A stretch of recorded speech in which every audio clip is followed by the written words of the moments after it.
আসসালামু আলাইকুম। নবম শ্রেণীর সুপ্রিয় শিক্ষার্থীরা, কেমন আছো তোমরা? আশা করি আল্লাহর রহমতে সবাই অনেক ভালোই আছো। তোমাদের যে গণিত বিষয়ের নবম অধ্যায়, যেটার নাম বিস্তার পরিমাপ পড়াচ্ছি, সেটার আজকে কিন্তু লেকচার 2, তাই না? এর আগেও কিন্তু আমাদের লেকচার 1 অনুষ্ঠিত হয়েছে। তোমরা যারা লেকচার 1 দেখো নাই, অবশ্যই লেকচার 1টা দেখে নিবা। ডেসক্রিপশন বক্সে লেকচারটার লিঙ্ক দেওয়া থাকবে। তো লেকচার 1-এ মূলত আমরা দেখছিলাম কেন বিস্তার পরিমাপ করা হবে, বিস্তার পরিমাপের প্রয়োজনীয়তাটা কি, সেটাই কিন্তু আমরা মূলত দেখছিলাম। এছাড়া নিচের ক্লাস থেকে পড়ে আসা গড়, মধ্যক, প্রচুরক, ওইগুলো আমরা একটু মনে করে নিয়েছিলাম, তাই না? এবং বই থেকে কতগুলা কাজ আমরা করছি। আচ্ছা, ওইটারই ধারাবাহিকতায় আজকে আমাদের হচ্ছে নবম অধ্যায়, যার নাম বিস্তার পরিমাপ, সেটা লেকচার 2। বিস্তার পরিমাপ এই সম্পর্কে আমাদের পাঠ্য বইয়ে যে কথাগুলো লেখা আছে সেগুলো আমরা একটু পড়ে নিই। এই কথাবার্তা কিন্তু তোমাদের বই থেকেই লেখা হয়েছে। কেন্দ্রীয় মান থেকে উপাত্তের অন্যান্য মানগুলার ব্যবধানই হলো বিস্তার। কেন্দ্রীয় মান বলতে কি বোঝায়? কেন্দ্রীয় মান কিন্তু আমরা জানি গড়, মধ্যক, প্রচুরক, তাই না? তাহলে কতগুলা সংখ্যা বা তথ্য মনে করো তোমাকে দিয়ে দেওয়া হইল, ওইগুলার যে গড়, কেন্দ্রীয় মান গড় থেকে অন্যান্য যে মানগুলা, সেগুলার ব্যবধানটাই কি? বিস্তার। মনে করো 5টা সংখ্যা তোমাকে দিয়ে দিছে, এটার গড় হইল 7। তাহলে 7 থেকে এই যে 5টার গড় 7 থেকে যে সংখ্যাগুলার যে ব্যবধান, 7 থেকে যে বাকি সংখ্যাগুলার ব্যবধান, সেই জিনিসটাই কি? সেটাই কিন্তু বিস্তার। আচ্ছা, এর সাহায্যে উপাত্তের কেন্দ্রীয় মান হতে অন্যান্য মানগুলা কত দূরে অবস্থান করছে সে সম্পর্কে ধারণা পাওয়া যায়। তাহলে বিস্তারের মাধ্যমে আমরা কি জানতে পারি? কেন্দ্রীয় মান বলতে কি? গড়, মধ্যক, প্রচুরক, ওইগুলার থেকে অন্যান্য মানগুলা কত দূরে দূরে অবস্থান করে সেই সম্পর্কে আমরা কি করতে পারি? ধারণা পাইতে পারি। আচ্ছা দেখো, পরিসংখ্যানবিদ এ.এল. বাউলি, উনি কিন্তু খুব নাম করে একজন পরিসংখ্যানবিদ, এ.এল. বাউলি, তার মতে dispersion is the measures of the variation of the items. উনি কি বলছেন? dispersion is the measures of the variation of the items. বিস্তারের ইংরেজি হচ্ছে dispersion। বিস্তারের ইংরেজি কি? dispersion। দেখো এই বাক্যটারই বাংলাটা কি? অর্থাৎ বিস্তার হলো তথ্যসারির উপাদানগুলোর ভিন্নতার পরিমাপ। তথ্যসারির উপাদানগুলো কেমন ভিন্ন ভিন্ন, তাই না? সবগুলো উপাদান তো একই নাও হইতে পারে। মনে করো একটা পরীক্ষা দিচ্ছে 10 জন, তাদের প্রাপ্ত নাম্বার, সবার নাম্বার কি একই হবে? বা একই হইতেও পারে। তো সেই যে একই না ভিন্ন ভিন্ন, কতটুক দূরে দূরে অবস্থান করতেছে, সেই পরিমাপটাই কি? বিস্তার। বুঝছো? এই যে উপাদানগুলোর যে ভিন্নতা, কেন্দ্রীয় মান থেকে দূরে দূরে আছে নাকি কাছাকাছি আছে, এই যে ভিন্নতা, সেটার পরিমাপটাই কি? বিস্তার। ওনার ভাষায় কি? বিস্তার হলো তথ্যসারির উপাদানগুলার ভিন্নতার পরিমাপ। আচ্ছা, এই কথাটাকে আমরা এখানে আবার একটু ব্যাখ্যা করে তোমাদের বইয়ে বলে দেওয়া আছে। সুতরাং যে গাণিতিক পরিমাপের সাহায্যে কোনো নিবেশন মানে তোমাকে দিয়ে দেওয়া তথ্য বা সংখ্যা, কেন্দ্রীয় মান হতে অন্যান্য মানগুলার ব্যবধান নির্ণয় করা হয়, তাকে আমরা বিস্তার পরিমাপ বলতে পারি। তাহলে বিস্তার হচ্ছে ভিন্নতা, আর যে সিস্টেমে আমরা ভিন্নতাটা মাপবো সেটাকে আমরা কি বলি? বিস্তার পরিমাপ। বিস্তার পরিমাপ মূলত এই 4টা ভাবে করা যায়। একটা হচ্ছে পরিসর, আরেকটা হচ্ছে চতুর্থক ব্যবধান, আরেকটা হচ্ছে গড় ব্যবধান, আরেকটা হচ্ছে ভেদাঙ্ক ও পরিমিত ব্যবধান। এর মধ্যে তোমাদের নবম শ্রেণীতে পরিসর, গড় ব্যবধান, ভেদাঙ্ক ও পরিমিত ব্যবধান, এই 3টা টপিকস কিন্তু আছে। চতুর্থক ব্যবধান, এইটাও একটা বিস্তার পরিমাপ, ভিন্নতার পরিমাপের একটা হচ্ছে চতুর্থক ব্যবধান, কিন্তু এটা তোমাদের নবম শ্রেণীতে নাই, আর উপরের ক্লাসে উঠলে হয়তো পাবা।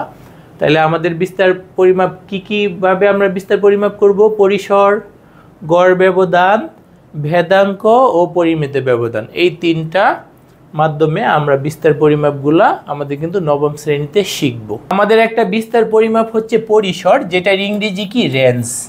পরিসর একটা বিস্তার পরিমাপ, মানে সংখ্যাগুলার ভিন্নতার একটা পরিমাপ কি? পরিসর, একটা বাংলা শব্দ, যেটার ইংরেজি কি? রেঞ্জ। পরিসর জিনিসটা কি দেখো, পরিসর হলো কোনো তত্ত্ব রাশির বা নিবেশনের বৃহত্তম মান ও ক্ষুদ্রতম মানের ব্যবধান বা পার্থক্য। পরিসর কি, কোনো তত্ত্ব সারির বা নিবেশনের, মনে করে তোমাকে কিছু তত্ত্ব দিয়ে দেওয়া থাকলো, সেটা যে বৃহত্তম মানটা আর যে ক্ষুদ্রতম মানটা তাদের ব্যবধান বা পার্থক্য। যেমন মনে করো তোমার 5 জন বন্ধু মিলে একটা জায়গায় পরীক্ষা দিছ, 50 নম্বরের পরীক্ষাটা ছিল। একজন পাইছে মনে করো 12, আরেকজন পাইছে 15, আরেকজন পাইছে 29, আরেকজন পাইছে 41, আরেকজন পাইছে 50-এ 85। তাইলে এই ক্ষেত্রে পরিসরটা কি, পরিসরটা মূলত হচ্ছে তোমার তত্ত্বমানগুলা কোন জায়গা থেকে শুরু করে কোন জায়গা পর্যন্ত আছে। ইংরেজিতে তো রেঞ্জ বলা হয়, কোন জায়গা থেকে শুরু করে কতটুকু পর্যন্ত আছে সেই ব্যবধানটাই। দেখো তাইলে আমাদের এই ক্ষেত্রে কি বৃহত্তম মানটা কত, বৃহত্তম মানটা হচ্ছে 50, ক্ষুদ্রতম মানটা কত, ক্ষুদ্রতম মানটা হচ্ছে 12। তাহলে যে 50 এবং 12-র যে ব্যবধান বা পার্থক্য, 50 থেকে 12 বিয়োগ করলেই তো আমরা ব্যবধান বা পার্থক্যটা পাওয়া যাব, তাই না? 50 থেকে 12 যদি আমরা বিয়োগ করি, এই বিয়োগ তো আমরা মনে মনে পারবো 38। তাইলে এই রকম যদি তত্ত্ব রাশি বা নিবেশন হয়, এরকম 5টা সংখ্যা আমাদের নিবেশনটাতে বা তত্ত্বের মধ্যে থাকে, তত্ত্বগুলোর মধ্যে থাকে, তাইলে আমাদের এই যে পরিসরটা কি হবে, এই যে সবচেয়ে বড় মান বা বৃহত্তম মান বিয়োগ সবচেয়ে ছোট মান বা ক্ষুদ্রতম মান, সেটাই কি পরিসর। আচ্ছা, তাহলে দেখো, তবে শ্রেণীবিন্যস্ত উপাত্তের ক্ষেত্রে, শ্রেণীবিন্যস্ত মানে টেবিল আকারে যদি দেওয়া থাকে, টেবিল আকারে দেওয়া থাকে মানে মনে করো এরকমভাবে দেওয়া আছে যে 11 থেকে 20 পর্যন্ত নাম্বার পাইছে 3 জন, তারপরে হচ্ছে 21 থেকে 30 পর্যন্ত পাইছে 5 জন, তারপরে 31 থেকে 40 পর্যন্ত পাইছে মনে করো 2 জন। এই যে তাইলে দেখো, এই যে শ্রেণীবিন্যস্ত উপাত্ত, এই ধরনের উপাত্ত নিয়ে কিন্তু আমরা পরে অঙ্ক করব বা কাজ করব। এই ধরনের উপাত্তকে কি বলা হয়, শ্রেণীবিন্যস্ত, শ্রেণীতে শ্রেণীতে ভাগ করে দেওয়া আছে, তাই না? এই ক্ষেত্রে আমাদের পরিসরটা কি হবে, পরিসরটা হবে সর্বশেষ শ্রেণীর উচ্চ সীমা। আমাদের কিন্তু এখানে 3টা শ্রেণী আছে, এর মধ্যে সর্বশেষ শ্রেণীর উচ্চ সীমা কত, 40, তাই না? সর্বশেষ শ্রেণীর উচ্চ সীমা ও প্রথম শ্রেণীর নিম্ন সীমা, আমাদের প্রথম শ্রেণীর নিম্ন সীমা কত, 11। তাইলে ওদের যে ব্যবধান সেটাই কি হবে আমাদের পরিসর। তাইলে শ্রেণীবিন্যস্ত তত্ত্বের ক্ষেত্রে কি হবে, সর্বশেষ শ্রেণী যেটা ওইটার উচ্চ সীমা আর প্রথম শ্রেণীর নিম্ন সীমা, এদের ব্যবধানটাই আমাদের কি পরিসর। তাইলে দেখো, নর্মালি যদি এমনিতে তত্ত্ব দিয়ে দেওয়া থাকে তাইলে সবচেয়ে বড়টা বিয়োগ ছোটটা, আর যদি টেবিল আকারে দিয়ে দেওয়া থাকে তাহলে সর্বশেষ সারির উচ্চ সীমা আর প্রথম সারির নিম্ন সীমা, ওদের যে ব্যবধান বা পার্থক্য সেটাকে আমরা কি বলবো, পরিসর বলবো। এখানে আগের কথাটা কি গাণিতিকভাবে তোমাদের বইয়ে দিয়ে দেওয়া আছে, এগুলো লেখাগুলো কিন্তু তোমাদের বই থেকেই লেখা, সবগুলো লেখা এখন পর্যন্ত যা যা লিখছি সবগুলো তোমাদের বই থেকেই। অবিন্যস্ত বা অশ্রেণীকৃত উপাত্তের ক্ষেত্রে কোনো চলক এক্স এর n সংখ্যক মান যদি এগুলা হয়, যেমন মনে করো x1 দ্বারা 3 বোঝাচ্ছে, x2 দ্বারা 12 বোঝাচ্ছে, x3 দ্বারা 7 বোঝাচ্ছে, এরকম মাঝখানে আরও কিছু সংখ্যা আছে, xn দ্বারা মনে করো 90 বোঝাচ্ছে। এরকমভাবে আমাদের n সংখ্যক তত্ত্বমান যদি দিয়ে দেওয়া থাকে, এদের মধ্যে সবচেয়ে ক্ষুদ্র মানটাকে আমরা xl দ্বারা সূচিত করতেছি, সবচেয়ে ক্ষুদ্র যে সংখ্যাটা। এখানে তো সব সংখ্যা জানা নাই, তাই না? সব সংখ্যা জানা নেই। আচ্ছা, মনে করো তোমার এখানে টোটালি সংখ্যা ছিল 5টা, মাঝখানে আমি মনে করলাম n সংখ্যক না 5টা, মাঝখানেরটা এটা মনে করো হচ্ছে আমাদের 20। তাহলে দেখো 5টা সংখ্যা, তখন কিন্তু আমাদের এটা x1, এটা x2, এটা x3, এইটা কিন্তু আমাদের x4, আর 5টা তো এইটাকে কিন্তু তখন x5 হিসেবে নিতে হবে। তাইলে দেখো এদের মধ্যে ক্ষুদ্রতম মান, ক্ষুদ্রতম মানটাকে xl দ্বারা সূচিত করা হচ্ছে। l দ্বারা বোঝাচ্ছে হচ্ছে লোয়েস্ট, লোয়েস্ট মানে ক্ষুদ্রতম। ক্ষুদ্রতম সংখ্যাটা দেখো তো এখানে কত, 3, তাই না? xl দ্বারা কি বোঝাচ্ছে, আমাদের এই ইনফরমেশনগুলোর ক্ষেত্রে xl দ্বারা 3 কে বোঝানো হচ্ছে। আর বৃহত্তম মান হচ্ছে xh, এইচ দ্বারা বোঝাচ্ছে হচ্ছে হাইয়েস্ট ভ্যালু, বৃহত্তম মান। হাইয়েস্ট ভ্যালুটা কত? এই পাঁচটার মধ্যে সর্বোচ্চ মানটা কত? 90, তাই না? তাহলে এক্স এইচ দ্বারা এই সংখ্যাগুলোর ক্ষেত্রে আমরা কাকে নির্দেশ করতেছি? 90-কে। তাহলে পরিসরের ইংরেজি কিন্তু রেঞ্জের বানানের প্রথম অক্ষর আর দ্বারা পরিসরকে সূচিত করা হয়। সেটা কি হবে? Highest value minus lowest value. Highest value কত? 90 মাইনাস লোয়েস্ট ভ্যালু কত? 3। 90 মাইনাস 3, তাতে আমাদের 87 হবে, যদি আমাদের পাঁচটা সংখ্যা এরকম হয়। এটা কি তোমাদের বইয়ে গাণিতিকভাবে লেখা আছে আর কি। তত্ত্বমানগুলোকে আমরা normally x1 x2 x3 x4 x5 এভাবে সূচিত করি। আর এক্সেল দ্বারা কি বোঝাচ্ছে? লোয়েস্ট ভ্যালু মানে ক্ষুদ্রতম মানটা। আর এক্স এইচ দ্বারা কি বোঝানো হচ্ছে? হাইয়েস্ট ভ্যালু মানে কি? বৃহত্তম মানটা। তাহলে পরিসর আর সমান কি? Highest value minus lowest value. বাংলায় বললে বৃহত্তম মান মাইনাস ক্ষুদ্রতম মান, যেটা এক্ষেত্রে বৃহত্তম মান 90, ক্ষুদ্রতম মান 3, তাদের ব্যবধান বা পার্থক্য কত? 87। তাহলে আমাদের এক্ষেত্রে পরিসরটা হচ্ছে 87। আর যদি বিন্যস্ত বা শ্রেণীকৃত উপাত্ত থাকে, তাহলে সর্বশেষ শ্রেণীর উচ্চ সীমা আর সর্বপ্রথম শ্রেণীর নিম্ন সীমা। সর্বশেষ শ্রেণীর উচ্চ সীমাকে এল ইউ, আপার, যেটা ইউ দ্বারা আপার লিমিট বোঝানো হচ্ছে, এল দ্বারা লিমিট, ইউ দ্বারা আপার। আর এখানে দেখো এল লোয়ার লিমিট, নিম্ন সীমা, আপার লিমিট, ঊর্ধ্ব সীমা। নিম্ন সীমা আর ঊর্ধ্ব সীমার যে ব্যবধান, সেইটাই কিন্তু আমাদের পরিসর। নিম্ন সীমা আর ঊর্ধ্ব সীমা, ওদের যে ব্যবধানটা, সেটা আমাদের কি? আমাদের পরিসর। দেখো কথায় লিখে দেওয়া আছে, পরিসর আর সমান এল ইউ মাইনাস এল এল। এল ইউ দ্বারা কি বোঝাচ্ছে? আপার লিমিট, সর্বশেষ শ্রেণীর আপার লিমিট। আর এল দ্বারা সর্বপ্রথম শ্রেণীর lower limit. L U minus L L, সর্বশেষ শ্রেণীর উচ্চ সীমা মাইনাস সর্বপ্রথম শ্রেণীর নিম্ন সীমা। আমরা একটু পরে কিন্তু একটা উদাহরণও দেখব, তখন তোমাদের কাছে আরও ক্লিয়ার হয়ে যাবে। আরেকটা কথা বলছে, বিশেষ দ্রষ্টব্য, পরিসর সর্বদা ধনাত্মক হয়। পরিসর কখনোই ঋণাত্মক হয় না, সব সময় কেমন হয়? ধনাত্মক হয়। কেন? কারণ সর্বোচ্চ মান থেকে সর্বনিম্ন মান বিয়োগ করে পরিসর নির্ণয় করা হয়। তার মানে বড় সংখ্যার থেকে ছোট সংখ্যা তুমি যদি বিয়োগ করো, উত্তর তো কখনোই নেগেটিভ হবে না, তাই না? একটা বড় সংখ্যার দিকে যেহেতু একটা ছোট সংখ্যা বিয়োগ করে পরিসর বের করা হয়, সেই জন্য পরিসর কখনোই কেমন হয় না? ঋণাত্মক হয় না। বড় সংখ্যার দিকে ছোট সংখ্যা বিয়োগ করলে অবশ্যই সেটা ধনাত্মক আসে। তারপর আরেকটা নির্দেশনা, এটা আমাদের একটু মনে রাখতে হবে, কোনো নির্দেশনের প্রথম শ্রেণীর গণসংখ্যাটা যদি 0 হয়, তাহলে পরিসর নির্ণয়ে প্রথম শ্রেণীর পরবর্তী শ্রেণীকে প্রথম শ্রেণী হিসেবে ধরতে হবে, তারপর পরিসর নির্ণয় করতে হবে। এটা আমরা একটু পরে এখনই উদাহরণ দেখব। প্রথম শ্রেণীতে কিছুই নাই, তাইলে পরিসর নির্ণয়ে প্রথম শ্রেণীর পরবর্তী দ্বিতীয় শ্রেণী যেটা, সেটাকে আমরা প্রথম শ্রেণী হিসেবে বিবেচনা করে আমাদেরকে কিন্তু পরিসর বের করতে হবে। এটাই যে এখনই উদাহরণে আমরা দেখতেছি।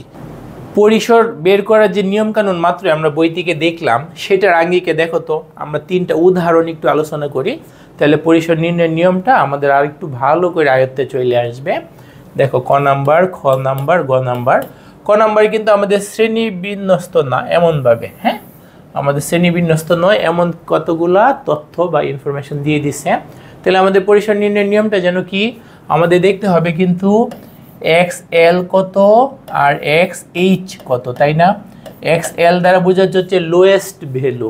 দেখো তো এখানে যেগুলো আছে এর মধ্যে সবচেয়ে ছোট সংখ্যাটা কি তোমরা খুঁজে বের করতে পারবা? আমি কিন্তু পারবো, সেটা কিন্তু 3। তার মানে এক্স এল সমান কিন্তু 3। এক্স এইচ হাইয়েস্ট ভ্যালু, এখানকার হাইয়েস্ট ভ্যালু কিন্তু 22। তাইলে আমাদের এক্স এইচ কিন্তু 22। তাহলে বলো তো পরিসর যাকে আমরা আর দ্বারা সূচিত করি সেটা কি? X H minus X L, তাই না? সেটা কত? 22 মাইনাস 3, তাতে আমাদের কত আসবে? 19।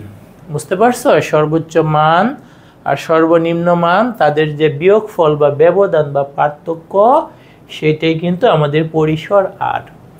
আচ্ছা এখানে দেখো, এখানে কিন্তু টেবিল আকারে দিয়ে দেওয়া আছে। টেবিলের হয়তো দাগ নাই, এটা মডার্ন সিস্টেমে তো দাগ টাগ দিয়ে দেওয়া থাকে না। তাও তোমাদের বোঝানোর জন্য আমি একটা দাগ দিয়ে দিলাম। কি বলো? আমরা তো এখন এত মডার্ন হইতে পারি নাই, আধুনিক সিস্টেমে অনেক কিছু এত ক্লিয়ারলি লেখা থাকে না। আচ্ছা দেখো, এই যে আমাদের এখানে কি বলছে, উচ্চতা দিয়ে দিছে সেন্টিমিটারে, আর গণসংখ্যা মানে মানুষের সংখ্যা 95 সেন্টিমিটার থেকে 105 সেন্টিমিটার, এইরকম উচ্চতার মানুষ হয়েছে 8 জন। 105 থেকে 115 এইরকম উচ্চতার মানুষ আছে 12 জন। আচ্ছা যাই হোক, তাইলে এই ক্ষেত্রে আমাদের পরিসর কি হবে বলো তো? এই ক্ষেত্রে সূত্রটা কি? মাত্রই তো আমরা শিখে আসলাম, মনে আছে? এল ইউ মাইনাস এল এল, তাই না? এল ইউ দ্বারা কি বোঝাচ্ছে? আপার লিমিট, একদম সর্বশেষ শ্রেণীর উচ্চ সীমা। আপার লিমিট মানে উচ্চ সীমা। দেখো তো সেটা কত? 155। তাহলে এল ইউর মান এই উদাহরণটার ক্ষেত্রে 155 বিয়োগ এল এল লোয়ার লিমিট। দেখো মানে একদম সর্বপ্রথম শ্রেণীর নিম্ন সীমা, লোয়ার লিমিট। লোয়ার লিমিট একদম সর্বপ্রথম শ্রেণীর নিম্ন সীমা। লোয়ার মানে নিম্ন, লিমিট মানে সীমা। লোয়ার লিমিট, লোয়ার লিমিট কত? 95। আর ওই জায়গায় কি ছিল? আপার লিমিট। আপার লিমিট মানে উচ্চ সীমা, সর্বশেষ শ্রেণীর উচ্চ সীমা। ইউ দ্বারা আপার, এল দ্বারা লিমিট, সেটা কত? 155 মাইনাস 95। এই বিয়োগটা যদি আমরা করি তাহলে আমাদের কত হয়? 60 বা 60, তাই না? তাহলে 60টাই হচ্ছে আমাদের খ নম্বরের ক্ষেত্রে পরিসর।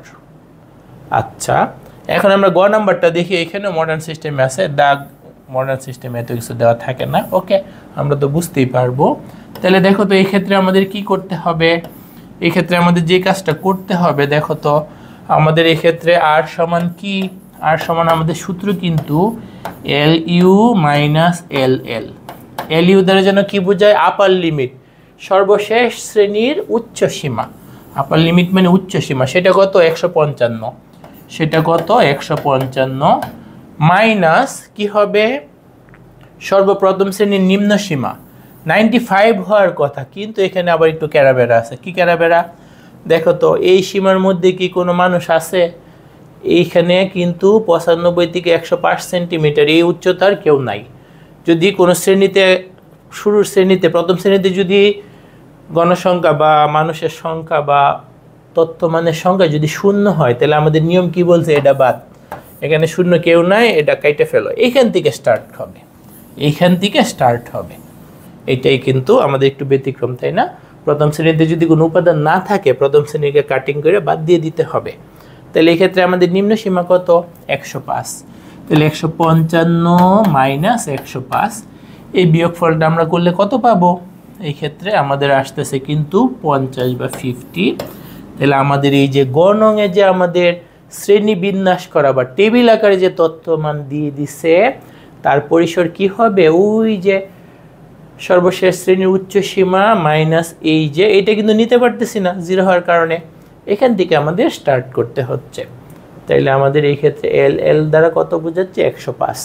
পরে ফলাফল বিয়োগ করে আমরা কত পাচ্ছি? 50। আশা করি যে উদাহরণ 3টাই তোমরা বুঝতে পারছো।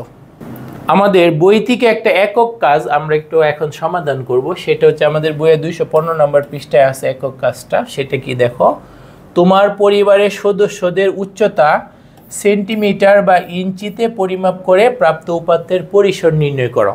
তোমার পরিবারে যারা আছে সদস্য, তাদের উচ্চতা বা হাইট পরিমাপ করতে বলছে। তোমাকে বলছে সেন্টিমিটারও পরিমাপ করতে পারো, ইঞ্চিতেও পরিমাপ করতে পারো, তোমাকে ইচ্ছা।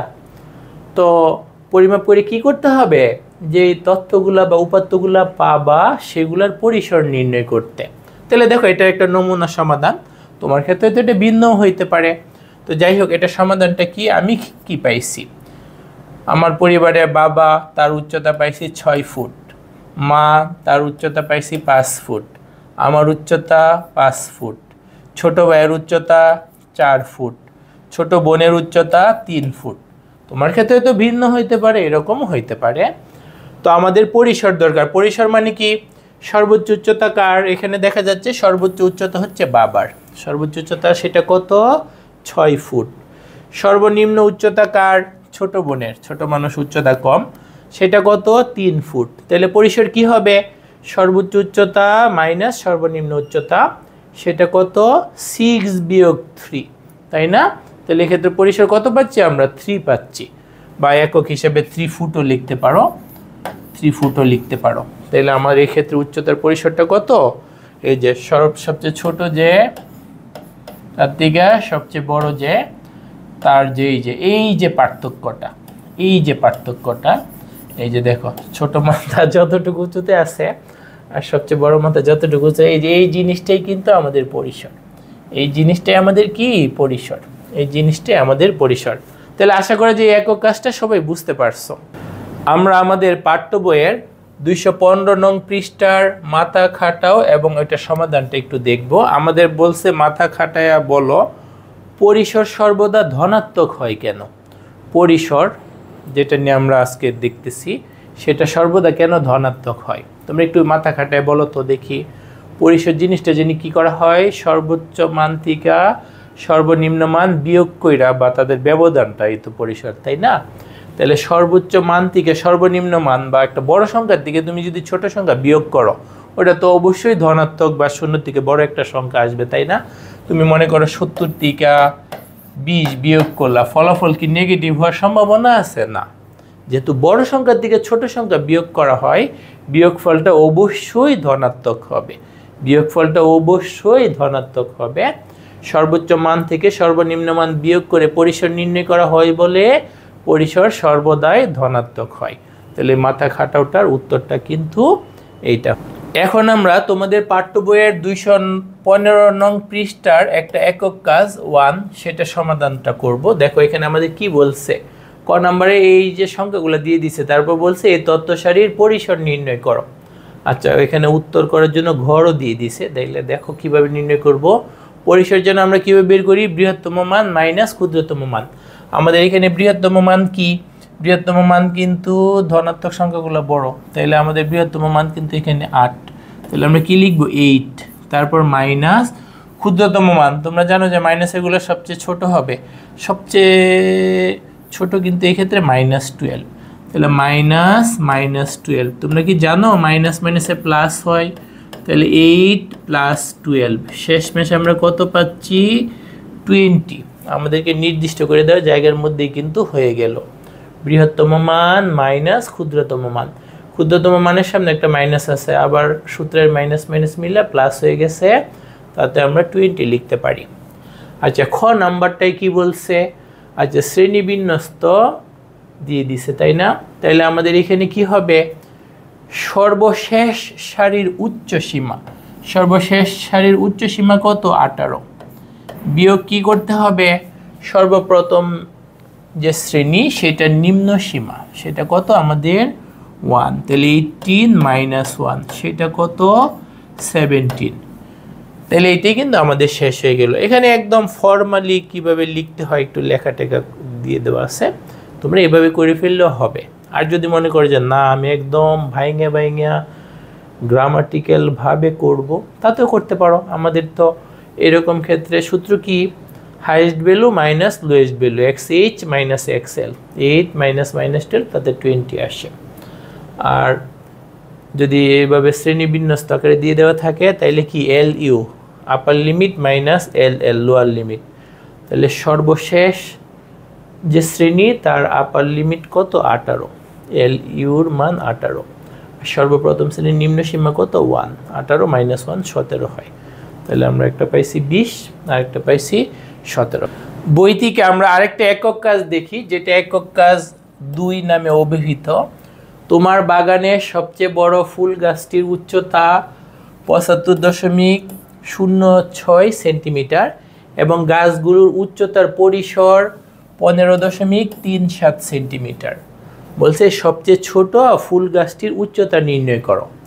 কি বলছে, তোমার বাগানের সবচেয়ে বড় ফুল গাছটির উচ্চতা এত সেন্টিমিটার। যদি আমার কোনো বাগানই নেই, তা ফুল বাগান করার একটা ইচ্ছা আছে, তখন হয়তো অঙ্কটা প্র্যাকটিক্যালি করতে পারবো, তাই না? ফুল গাছটির উচ্চতা, সবচেয়ে বড় ফুল গাছটির উচ্চতা দিয়ে দিচ্ছে 75.06 সেন্টিমিটার, আর গাছগুলোর উচ্চতার পরিসর দিয়ে দিচ্ছে। বলছে সবচেয়ে ছোট ফুল গাছটির উচ্চতা নির্ণয় করো।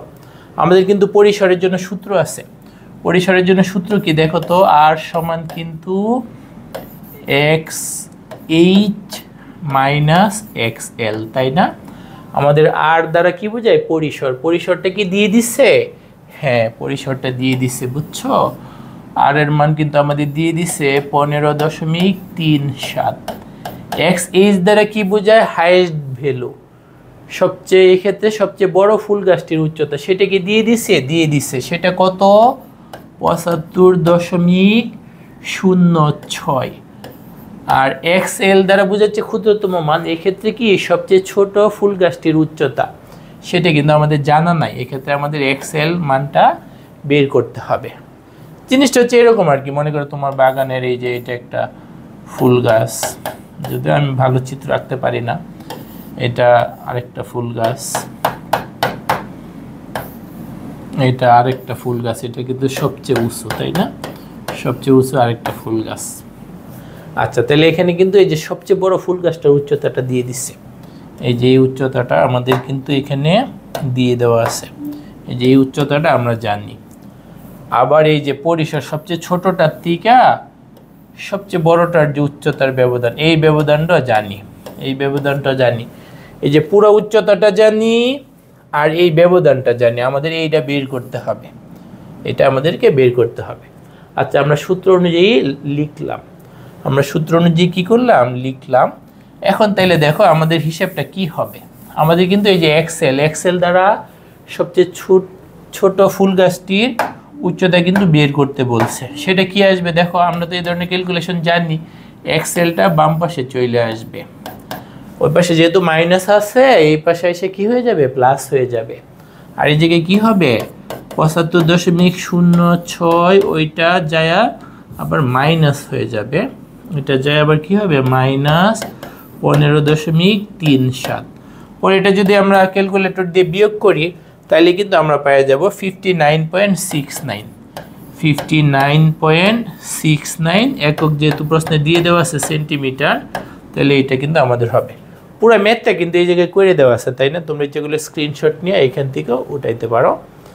একদম ফর্মালি সব কথাবার্তা লিখে করে দিছে, আমি তোমাদের বোঝানোর জন্য মূলত এটা লিখলাম।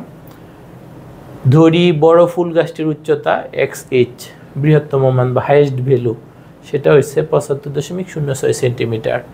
ছোট ফুল গাছটির উচ্চতা X L equal to H, জানি না, এটা বের করতে হবে, তাই না? আর পরিসরটাও দিয়ে দিছে। তারপরে যে সূত্রটা আর ইকুয়াল টু, এটা লিখলাম। তারপর আর এর মান বসাইলাম, বৃহত্তম বড় গাছটির উচ্চতা বসাইলাম, ছোটটাকে এইচ ধরে নিছিলাম, উচ্চতা হাইট সেটা বের করব পরে ক্যালকুলেশন। এই সবগুলা কিন্তু যে রূপন্তী প্রকাশনীর দিকে প্রকাশিত স্কুল ম্যাথমেটিক্স বইটাতে তোমাদের এইভাবে সাজানো গোছানোভাবে সুন্দর করে কিন্তু সকল ধরনের কাজ সমাধান করে দিয়ে দেওয়া আছে। তুমি নিজে নিজে বুঝে নিলে এই ক্লাস থেকে, বাট লিখতে পারলা ওই যে স্কুল ম্যাথমেটিক্স বইটার থেকে তুমি এগুলো সবগুলা সুন্দর করে কিন্তু লেখা পাবা। তাহলে আশা করা যায় এই ম্যাথটা কিন্তু বুঝতে পারছো। এখন আমরা আমাদের পাঠ্য বইয়ের 216 নম্বর পৃষ্ঠার একটা খালি ঘর পূরণ করব। এই জায়গায় আমাদের কিন্তু বলছে সংখ্যা জগতের প্রথম 15টি মৌলিক সংখ্যার পরিসর বের করতে। সংখ্যা জগতে যে মৌলিক সংখ্যা আছে এর মধ্যে প্রথম 15টা মৌলিক সংখ্যার পরিসর বের করতে। আমরা কিন্তু মৌলিক সংখ্যাগুলো প্রথম অধ্যায় যখন আমাদের প্রাত্যহিক জীবনে সেট অধ্যায়টা পড়ছি, ওইটার বেসিক কনসেপ্টের মধ্যে কিন্তু আমরা মৌলিক সংখ্যাগুলো যাইনে আসছি, ছোটোবেলার থেকেও যাইনে আসছি, ওইখানেও আছে। তাহলে সংখ্যা জগতের প্রথম 15টা মৌলিক সংখ্যা আমাদের লাগবে, তাই না? প্রথম 15টা মৌলিক সংখ্যা কী কী দেখো, এখানে সলভ করে দেওয়া আছে। সবচেয়ে ছোটো মৌলিক সংখ্যা 2, তারপরে 3, 5, 7, 11, 13, 17, 19, 23, 29, 31, 37, 41, 43, 47। সংখ্যা জগতের একদম প্রথম দিকে মৌলিক সংখ্যা কিন্তু 2 দ্বারা শুরু, 2 এর পরে 3, 4 কিন্তু মৌলিক সংখ্যা না, এটা তো বুঝতেই পারবা, তাই না? সবচেয়ে ছোট মৌলিক সংখ্যা 2, এভাবে আমরা 15টা মৌলিক সংখ্যা নিলাম। কেন? আমাদের বলছে 15টা মৌলিক সংখ্যার পরিসর বের করতে। তাহলে কি হবে? সবচেয়ে বড়টা কত? 47, আর সবচেয়ে ছোটটা কত? 2। তাহলে পরিসর কি হবে? সবচেয়ে বড়টা মাইনাস সবচেয়ে ছোটটা, সেটা বিয়োগ করলে কত আসতেছে? 45। তাহলে আমাদের সংখ্যা জগতের প্রথম 15টা মৌলিক সংখ্যার পরিসর কত? পরিসরটা হচ্ছে 45। এখন আমরা আমাদের পাঠ্য বইয়ের 217 নম্বর পৃষ্ঠার একটা দলগত কাজের সমাধানটা দেখব। এখানে আমাদের দলগত কাজটা কি বলছে দেখো। দলে বিভক্ত হয়ে তোমাদের ক্লাসের সকল শিক্ষার্থীর উচ্চতা পরিমাপ করো, প্রাপ্ত উপাত্তের পরিসর নির্ণয় করো। তোমাদের ক্লাসে যতজন আছে সবাইকে একটা দলে না বলছে, কয়েকটা দলে বিভক্ত হইতে পারো। দলে বিভক্ত হইয়া ক্লাসের সকল শিক্ষার্থীর উচ্চতা ইঞ্চিতে পরিমাপ করতে বলছে। উচ্চতা কিসে পরিমাপ করতে বলছে? ইঞ্চিতে। প্রাপ্ত উপাত্তের পরিসরটা নির্ণয় করতে বলছে। তাহলে ক্লাসের শিক্ষার্থীরা আমরা একটু গ্রুপে গ্রুপে বিভক্ত হয়ে যাব, তারপর তাদের উচ্চতাটা পরিমাপ করব, তারপর সেটার পরিসর নির্ণয় করতে বলছে। এটা কিন্তু 1 নম্বর কাজ। 2 নম্বর আরেকটা কাজ বলছে, সুবিধা মতো শ্রেণী ব্যবধান নিয়ে উপাত্তগুলোকে শ্রেণীবিন্যস্ত করে, তার মানে একটা টেবিল তৈরি করতে হবে। এবার শ্রেণীবিন্যস্ত উপাত্তের পরিসরটাও নির্ণয় করো। প্রথমে নর্মালি যেই উচ্চতাগুলো পাবো তাদের পরিসর বের করে ফেলতে বলছে, সেটা কিন্তু 1 নংয়ের দলগত কাজ। 2 নংয়ের দলগত কাজ কি? একটা শ্রেণী ব্যবধান নিয়ে উপাত্তগুলোকে কিন্তু আমাদের একটা সাজাইতে হবে, টেবিল আকারে লিখতে হবে। তারপর আবার ওই যে শ্রেণীবিন্যস্ত উপাত্ত সেইটারও পরিসর বের করতে বলছে। তাহলে কিন্তু কাজ 3টা। তাহলে নর্মালি পরিসর বের করা, তারপর টেবিল তৈরি করা, তারপর আবার পরিসর তৈরি করা। দলগত কাজটার একটা নমুনা সমাধান আমরা একটু দেখি। আমার ক্লাসের ছাত্রদের মধ্য থেকে আমাদের দলে 10 জনের আমরা একটা গ্রুপ করে একত্রিত হইলাম। তারপর দেখো 10 জনের উচ্চতা আমরা ফিতে দিয়ে পরিমাপ করে এরকম পাইলাম। একজনের উচ্চতা হচ্ছে 50 ইঞ্চিতে আমাদের উচ্চতাটা, আরেকজনের 53 ইঞ্চি, আরেকজনের 52, আরেকজনের 57, 51, 58, আরেকজনের 58, আরেকজনের 58, আরেকজনের 59, আরেকজনের 61। তাহলে আমাদের পরিসরটা কি হবে? পরিসরটা হবে সর্বোচ্চ উচ্চতার থেকে সর্বনিম্ন উচ্চতার যে ব্যবধান সেইটাই। এখানে আমাদের সর্বোচ্চ উচ্চতা কিন্তু 61, আর সর্বনিম্ন উচ্চতা কত? সর্বনিম্ন উচ্চতা হচ্ছে 50। তাহলে আমাদের পরিসরটা হবে 61 মাইনাস 50। 61 থেকে 50 বিয়োগ করলে আমাদের 11 ইঞ্চি থাকে। তাহলে আমাদের 1 নং দলগত কাজের 1 নং যেটা, সেটার সমাধানটা কি হবে? 11 ইঞ্চি। পরের অংশে আমাদের কিন্তু বলছিল সুবিধা মতো একটা শ্রেণী ব্যবধান নিয়ে এগুলাকে শ্রেণী বিন্যস্ত করতে। তাহলে আমরা এখানে দেখো আমাদের আছে কিন্তু সর্বনিম্ন 50, সর্বোচ্চ 61, বেশি একটা ব্যবধান নাই, তাই না? মাত্র 11 ব্যবধান। তাহলে আমরা 2 করে শ্রেণী ব্যবধান 2 করে নিয়ে উপাত্তগুলোকে শ্রেণী বিন্যস্ত করলাম। শুরু কিন্তু 50 থেকে। তাহলে 50-এর সাথে যদি আমরা 2 যোগ করি, 50-এর সাথে 2 যোগ করলে কত হয়? 52। তাহলে আমি প্রথম শ্রেণীটাকে কীভাবে বিভক্ত করলাম? প্রথম শ্রেণীটা হচ্ছে 50 থেকে শুরু হয়ে 52 পর্যন্ত, তার মানে 50, 51, 52 ইঞ্চি যাদের উচ্চতা তারা এই জায়গায় আসবে। তাহলে দেখো তো 50 আছে কয়জনের? 1 জনের। 51 1 জনের, তাই না? তার মানে 50 থেকে 52 এই শ্রেণী থেকে আমাদের আরও আছে। হ্যাঁ, আরও আছে, এই যে 52 ইঞ্চি যার উচ্চতা ও আছে। তাহলে 50, 51, 52, মানে এই শ্রেণীতে কয়জন? দেখো তো আমি কয়টা গোল দাগ দিলাম? 3টা। তাহলে 50 থেকে 52 যে শ্রেণী, সেখানে কয়জন অবস্থান করবে? 3 জন। তারপরে দেখো আবার হচ্ছে 50 থেকে 52 পর্যন্ত তো নিয়ে নিলাম, 52-র পরে কত? 53 বা 53। 53-র সাথে আমরা যদি 2 যোগ করি, যেহেতু আমাদের শ্রেণী ব্যবধান হচ্ছে 2, তাহলে দেখো 53 যোগ 2 আমাদের আসে কত? 55। তাহলে এখানে আমাদের কিন্তু আসবে 53, 54, 55 উচ্চতা বিশিষ্ট যারা আছে তারা। তাহলে দেখো 53, 54, 55 এই ঘরে কয়জন পড়ে? 1 জন পড়ে। 53, 54, 55 নাই কেউ। তাহলে আমাদের এই জায়গায় কয়জন অবস্থান করবে? 1 জন। তারপরে 55 পর্যন্ত কিন্তু এখানে 55-এর পরের উচ্চতাটা 56 থেকে, 56-এর সাথে যদি আমরা 2 যোগ করি কত হয়? 58। তাহলে 56, 57, 58 এই জায়গায় অবস্থান করবে। 56, 57, 58 এমন আছে। 56, 57, 58 এই যে 57 পাইছি, 58 পাইছি, 1টা 2টা 3টা। তাহলে এই ক্যাটাগরি 56 থেকে 58-র মধ্যে পড়তেছে। আমি ক্রস চিহ্ন দ্বারা এদেরকে মার্ক করলাম। তাহলে হচ্ছে 1 জন, 2 জন, 3 জন, 4 জন। তাহলে এই শ্রেণীতে হবে আমাদের কয়জন? 4 জন। তারপর এখানে 58 পর্যন্ত নিয়ে নিছি, তারপর হচ্ছে 58 নিয়ে নিছি, তারপর আমাদের কিন্তু আসবে কি? 59 থেকে শুরু, শ্রেণী ব্যবধান 2, তাহলে 61। 59 থেকে 61, 59 থেকে 61, 59 থেকে 61-র মধ্যে কয়জন আছে? 59 থেকে 61-র মধ্যে এই যে 2 জন আছে, এইজন আর এইজন, এরকম এই 2 জন আছে। তাহলে এই ঘরে আমাদের কয়জন বসবে? 2 জন। তাহলে এইভাবে কি শ্রেণী বিন্যস্ত করা তোমরা বুঝতে পারছো? সবচেয়ে ছোটটা দিয়ে শুরু করব, 50 দিয়ে শুরু করব। ব্যবধান কত করে নিছি? আমি 2 করে নিছি। অন্য করেও নেওয়া যাইতো, বাট আমার কাছে 2 করে নিলাম, 3 করেও নিতে পারতাম। তাহলে 2 করে নিলাম। তাহলে প্রথম শ্রেণীতে লিমিট কত? 50 থেকে 52 পর্যন্ত। এর মধ্যে কয়জন পাইছি? 3 জন। পরে 52 পর্যন্ত এখানে নেওয়া হয়ে গেছে। 53 থেকে ব্যবধান 2, 53, 54, 55। এই ব্যবধানে কয়জন পাইছি? 1 জন। তারপরে 56 থেকে 58, ওই শ্রেণীতে কয়জন পাইছি? 4 জন। 58 পর্যন্ত নেওয়া হয়ে গেল। 59 থেকে 61, ওই শ্রেণীতে কয়জন পাইছি? 2 জন। তাহলে কিন্তু আমাদের শ্রেণী বিন্যস্ত করা হয়ে গেল। এইভাবে আমি শ্রেণী বিন্যস্ত করলাম। দেখো তো, বুঝতে পারার কথা। আচ্ছা, তারপরে আমাদের পরিসরটা কি হবে? পরিসরটা হবে কিন্তু সর্বশেষ শ্রেণীর যে উর্ধ্বসীমা, সর্বশেষ শ্রেণীর যে উর্ধ্বসীমা সেটা কত? সেটা কিন্তু আমাদের LU দ্বারা সূচিত করি, সেটা কিন্তু 61। আর সর্বপ্রথম শ্রেণীর নিম্ন সীমা, যেটাকে আমরা LL দ্বারা সূচিত করি, সেটা হচ্ছে 50। তাহলে আমাদের এই যে শ্রেণী বিন্যস্ত করার ক্ষেত্রে যে ছকটা পাচ্ছি, তার সর্বশেষ শ্রেণীর উর্ধ্বসীমা 61 বিয়োগ সর্বপ্রথম শ্রেণীর নিম্ন সীমা 50। 61 বিয়োগ 50, 11। আগের সিস্টেমে 11 পাইছি, এই সিস্টেমে 11 পাইছি, বাট আমাদের যেহেতু 2টা সিস্টেমই করতে বলছে, আমরা 2টা সিস্টেমেই কিন্তু কাজটা করলাম। এরপর দেখো বইয়েরই আরও কিছু কথাবার্তা। সিদ্ধান্ত গ্রহণে পরিসর, এগুলো কিন্তু একদম হুবহু তোমাদের বইয়ের কথা। পরিসর নির্ণয়ের মাধ্যমে বিস্তার পরিমাপ করা খুবই সহজ একটা পদ্ধতি, খুব সহজে, তাই না? সর্বোচ্চ মান থেকে সর্বনিম্ন মান বিয়োগ করলে কিন্তু আমরা পরিসরটা পাই যাই।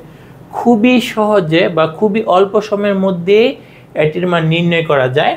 পরিসর নির্ণয় উপাত্তগুলির কেবল সর্বোচ্চ সর্বনিম্ন রাশি 2টির মানই ব্যবহৃত হয় এবং অন্য সব রাশির মানগুলোকে উপেক্ষা করা হয়। শুধু তাই নয়, শ্রেণীবিন্যস্ত উপাত্তে প্রান্তীয় শ্রেণীর নিম্ন সীমা উচ্চ সীমা যদি মুক্ত থাকে তবে পরিমাপ করা যায় না। অনেক সময় আমাদের এই ধরনের টেবিল আমরা হয়তো পরবর্তী ক্লাসে যা পাবো, যে উর্ধ্বসীমা একদম মানে এরকম বলে দেওয়া আছে। খুব এরকম মনে করো, একদম শুরুর দিকে হচ্ছে আমাদের 10 থেকে ছোট সংখ্যাগুলা, এমন সংখ্যাগুলো যেগুলো 10 থেকে ছোট। 10 থেকে ছোট তো সংখ্যার কোনো সীমা নাই। এভাবে 10 থেকে ছোট সংখ্যা কিন্তু একদম মাইনাসের দিকে যে কোনোটাই হইতে পারে। আবার অনেক সময় এরকম বললো যে 100 থেকে বড়গুলা, উর্ধ্বসীমাটা বলে দিল 100 থেকে বড়গুলা, সংখ্যাগুলোকে X নাম দিয়ে বললো এগুলো 100 থেকে বড়। এখন 100 থেকে বড় কতগুলো? অসংখ্য সংখ্যা আছে, 1 কোটি, 500 কোটি, এগুলো সবগুলা 100 থেকে বড়। এইটাই বলছে, উপাত্তে প্রান্তীয় শ্রেণীর নিম্ন সীমা উচ্চ সীমা যদি মুক্ত থাকে, এই যে এখানে কিন্তু উচ্চ সীমা মুক্ত। মুক্ত মানে কি? 100 থেকে বড়। 100 থেকে বড় তো যে কোনো অনেকগুলো সংখ্যা আছে, 1 কোটি, 500 কোটি, 5 লক্ষ কোটি, সবগুলাই কিন্তু 100 থেকে বড়। এখানে দেখো উচ্চ সীমাটা মুক্ত, এখানে নিম্ন সীমাটা মুক্ত। যদি এরকম মুক্ত থাকে তাহলে কিন্তু পরিসর আমরা পরিমাপ করতে পারবো না, এই কথাটাই বলছে। তবে এটি তাৎক্ষণিকভাবে কোনো তত্ত্ব সারির বিস্তার সম্পর্কে একটা সর্বোপরি ধারণা দেয়। মনে করো তোমার ক্লাসে ম্যাথ পরীক্ষার খাতা দিছে, তুমি জানলা যে আচ্ছা সবচেয়ে বেশি পাইছে 100-তে পরীক্ষা হয়েছে, সর্বোচ্চ পাইছে 95, সর্বনিম্ন পাইছে 40। তাইলে পরিসরের মাধ্যমে বুঝতে পারবো যে আচ্ছা নাম্বারগুলা এতর মধ্যে আছে, সর্বোচ্চ মান এবং সর্বনিম্ন মান। মানে তাৎক্ষণিকভাবে তুমি একটা ধারণা পাওয়া যাচ্ছ। পরিসরের মাধ্যমে কি পাওয়া যাচ্ছ? তাৎক্ষণিকভাবে একটা ধারণা পাওয়া যাচ্ছ, সেটাই বলছে। বাস্তব ক্ষেত্রে বিস্তার পরিমাপের থেকে আমরা কিন্তু আরও বেশ কতগুলো বিস্তার পরিমাপ করব। এর মধ্যে একটা গড় ব্যবধান, গড় ব্যবধানের ব্যবহার হচ্ছে তুলনামূলকভাবে একটু বেশি। আমাদের যে পরিসরটা ব্যবহার হয়, কিন্তু অন্যান্য যে পরিমাপ আমরা দেখব গড় ব্যবধান, পরে দেখব পরিমিত ব্যবধান, পরিসরের থেকে ওইগুলো একটু বেশি ব্যবহার হয়। ক্ষেত্র বিশেষে কিন্তু পরিসরও ব্যবহার হয়। এখন আমরা দৈনন্দিন জীবনে পরিসরের ব্যবহারটা কোথায় কোথায় হয় সেটা একটু দেখে নিব। আমরা জেনেছি পরিসর প্রতিনিধিত্বশীল বিস্তার পরিমাপক নয়। পরিসরের মাধ্যমে যে তুমি একটা তথ্য সম্পর্কে সব কিছু জানিয়ে ফেলবে এমন না, বাট ওর কিছু কিছু ব্যবহার আছে, তাই এটি ব্যবহারিক জীবনে ঢালাওভাবে খুব একটা ব্যবহৃত হতে দেখা যায় না। তবে বিশেষ কয়েকটি ক্ষেত্রে পরিসরের ব্যবহার অনস্বীকার্য। যেমন এই যে 1 নম্বর বলছে, তোমরা প্রতিদিন রেডিও বা টেলিভিশনে আবহাওয়ার পূর্বাভাস জেনে থাকো। লক্ষ্য করলে দেখবে বা শুনবে আবহাওয়াবিদগণ দৈনিক তাপমাত্রার বিবরণ দেওয়ার সময় গড় তাপমাত্রার কথা না বলে সর্বোচ্চ সর্বনিম্ন তাপমাত্রার কথা বলে থাকেন, অর্থাৎ তারা উপাত্তের পরিসর ব্যবহার করে থাকেন। তোমরা যদি আবহাওয়ার পূর্বাভাসটা ভালো করে খেয়াল করো, দেখবা কখনো এমন বলে না যে আগামীকালের গড় তাপমাত্রা থাকবে 25 ডিগ্রি সেন্টিগ্রেড। ওইটা না বলে ওনারা কি বলে থাকেন যে আগামীকাল দেশের সর্বনিম্ন তাপমাত্রা 20 ডিগ্রি সেন্টিগ্রেড থেকে সর্বোচ্চ তাপমাত্রা 27 ডিগ্রি সেন্টিগ্রেড পর্যন্ত হতে পারে। তাহলে এই ক্ষেত্রে কিন্তু তারা পরিসরটা ব্যবহার করতেছে 20 থেকে 27, তাই না? এক্ষেত্রে তারা কি ব্যবহার করে? পরিসর ব্যবহার করে। তার মানে এই যে আবহাওয়ার পূর্বাভাস দেওয়ার সময় কিন্তু কি ব্যবহার হচ্ছে? পরিসর ব্যবহার হচ্ছে। এছাড়া তোমরা অনেকেই শেয়ার বাজারের কথা শুনে থাকবে। শেয়ার বাজার, তোমার হয়তো পিতা বা সিনিয়র যারা আত্মীয় স্বজন অনেকে কিন্তু শেয়ার বাজারে বিনিয়োগ করে থাকে। তো শেয়ার বাজারে প্রতিনিয়ত শেয়ারের দাম কমে অথবা বাড়ে, তাই শেয়ার ক্রেতা ও বিক্রেতা উভয়কেই শেয়ারের সর্বনিম্ন ও সর্বোচ্চ মূল্যের পরিসর জানতে হয়। যারা শেয়ার ক্রয় বিক্রয় করে বা শেয়ার বাজারে বিনিয়োগ করে থাকে তাদের কিন্তু একটা শেয়ারের দৈনিক বা মাসিক বা বাৎসরিক সর্বোচ্চ দাম কত ছিল, সর্বনিম্ন দাম কত ছিল, সেগুলো জানিয়ে কিন্তু কেনাবেচা করতে হয়। তাইলে দেখো, তার মানে সর্বনিম্ন ও সর্বোচ্চ মূল্যের পরিসরটা তাকে জানা লাগে। শেয়ার মূল্যের পরিসর জানা থাকলে দর কষাকষিতে শেয়ার ক্রেতা ও বিক্রেতা ক্ষতির সম্ভাবনা কম থাকে। উভয়েরই, শেয়ার ক্রেতা এবং বিক্রেতা উভয়েরই ক্ষতির সম্ভাবনা কম থাকে। সে যদি জানে যে আচ্ছা সর্বোচ্চ দাম এত, সর্বনিম্ন দাম এত, তাহলে কিন্তু সে এটার মধ্যেই কেনাবেচা করবে। তার জন্য কেনাবেচা করাটা অনেক বেশি সুবিধার হবে, কারণ তার জানা আছে যে আচ্ছা এটার দাম সর্বোচ্চ 100 টাকা হয়েছিল, সর্বনিম্ন 70 টাকা হয়েছিল, তাহলে তার ঠকার সম্ভাবনা কম থাকবে। সে যদি জানে যে এটার সর্বোচ্চ মূল্য 100 টাকা ছিল, সে এটা তাহলে 120 টাকা দিয়ে কিনতে যাবে না। আবার বিক্রেতা যদি জানে যে এটা সর্বনিম্ন মূল্য ছিল 70 টাকা, তাহলে সে এটা 50 টাকায় বিক্রয় করতে যাবে না। তার মানে আমরা দুইটা ক্ষেত্রে ব্যবহার দেখতে পাচ্ছি। এছাড়া আরও কিছু কিছু ক্ষেত্রে ব্যবহার হয়। আবহাওয়ার পূর্বাভাস, আবার শেয়ার বাজারে শেয়ার কেনাবেচার ক্ষেত্রে আমরা কি ব্যবহার করে থাকি? পরিসর ব্যবহার করে থাকি।